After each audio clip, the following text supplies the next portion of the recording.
Di part 1 kita melihat bagaimana ekosistem Terra Luna menghancurkan dirinya sendiri dan menjatuhkan banyak pasar kripto bersamanya. Di part 2 kita melihat Three Arrows Capital dan Celsius, dua perusahaan yang terjebak dalam kehancuran Terra Luna.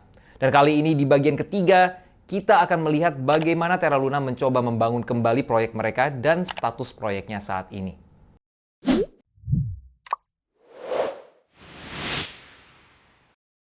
Pada 13 Mei, hanya beberapa hari setelah runtuhnya Terra Luna, Do Kwon mengajukan proposal governance baru untuk menghidupkan kembali proyek Terra Luna dan memberikan kompensasi kepada pemegang token yang terkena dampak runtuhnya proyek tersebut. Dengan hampir semua orang yang di industri kripto terpengaruh, semua mata tertuju pada langkah selanjutnya. Rencana tersebut termasuk memasukkan Terra Luna ke dalam chain baru, memberi kompensasi kepada pemegang USD dan Luna yang tidak menjual token mereka selama penurunan harga, dan menghapus stablecoin USD dari chain baru. Kwon mengusulkan agar validator yang menjalankan jaringan untuk mengatur ulang jaringan menjadi 1 miliar token Luna dan didistribusikan di antara pemegang original Luna dan USD, ditambah kumpulan komunitas untuk mendanai pengembangan di masa mendatang.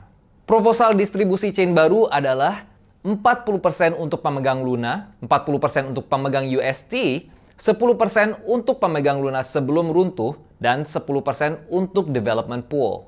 Dalam rencana itu ada juga penggantian nama original Terra Luna menjadi Terra Classic yaitu LUNC dan UST menjadi UST Classic yaitu USTC. Hal ini memungkinkan nama Luna untuk digunakan versi baru Terra Luna yang disebut Terra Luna 2.0. Setelah feedback komunitas, rencana tersebut disesuaikan untuk mengurangi kompensasi kepada pemegang UST, meningkatkan pasokan sirkulasi awal, dan meningkatkan distribusi token ke dalam community pool untuk pengembangan di masa mendatang. Dengan vote governance disetujui, Terra Luna 2.0 siap diluncurkan. Chain baru juga merupakan chain Cosmos, namun tidak memiliki modul perbendaharaan, Oracle, atau market modules dari original chain. Snapshot diambil sebelum dan sesudah crash dari blockchain Terra dengan airdrop ke pemegang Luna dan UST sebelumnya berdasarkan data snapshot. Dompet yang dimiliki oleh Terraform Labs, yaitu pengembang Terra Luna, tidak termasuk dalam grup yang menerima airdrop dan tidak menerima alokasi token apapun di Genesis. Pada 28 Mei, blockchain Terra Luna baru mulai memproduksi blok pertamanya. Setelah diluncurkan, token Luna turun dari $10 menjadi $2 hanya dalam beberapa hari, membuat proyek tersebut bernilai $2 miliar. Meskipun sebelumnya menyatakan bahwa tidak akan ada stablecoin USD baru di Terra 2.0, pada tanggal 31 Mei terungkap bahwa Terraform Labs Do Kwon sedang mengerjakan stablecoin terdesentralisasi baru yang akan dibangun di Terra 2.0. Blockchain dengan sendirinya tidak berguna dan membutuhkan proyek untuk membawa pengguna dan utilitas ke jaringan. Namun proyek dan pengguna tidak lagi mempercayai brand Do Kwon dan Terra Luna. Beberapa minggu setelah peluncuran chain Terra Luna baru, terungkap bahwa sejumlah proyek Terra sebelumnya dipindahkan ke Polygon. Proyek tidak lagi ingin dikaitkan dengan Terra Luna atau Do Kwon. Menurut data dari DeFi lama, chain Terra Luna baru hanya memiliki $40 juta dalam total value locked. Sebagian besar TVL ini ada di dua proyek, yaitu Astroport, sebuah pertukaran terdesentralisasi, dan Risk Harbor, platform asuransi. Ini adalah perbedaan besar dengan original Terra Luna yang pernah memiliki nilai lebih dari $20 miliar terkunci dalam chain sebelum keruntuhan.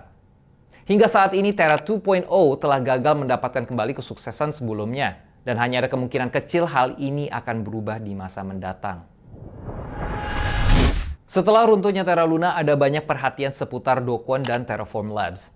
Pihak berwenang di seluruh dunia mulai fokus pada pengembang dan Terraform Labs, dengan jaksa Korea Selatan melakukan razia ke rumah rekan-rekannya di Korea Selatan, menangkap rekan-rekan dari Terraform Labs dan bekerja dengan Interpol untuk berhasil menerapkan red notice di paspornya, yang berarti perjalanan secara internasional untuk Kwon akan sangat sulit.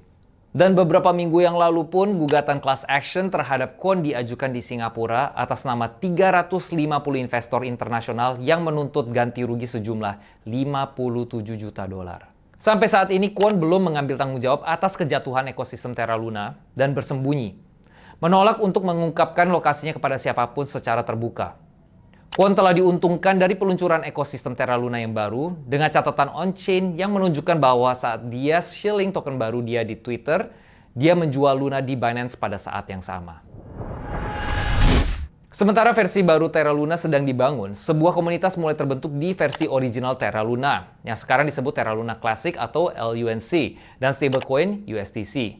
Dengan perdagangan token Luna Classic dan USTC di sebagian kecil dari persentase tertinggi sebelumnya, spekulan dan para pemegang token mulai mengalihkan perhatian mereka ke token, mengusulkan ide tentang bagaimana mereka dapat meningkatkan nilai token dalam waktu singkat selama berabad-abad.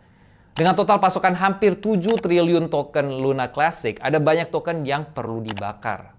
Sebuah proposal diajukan yang akan melihat pajak 1,2% diterapkan pada semua aktivitas on-chain yang kemudian akan dibakar.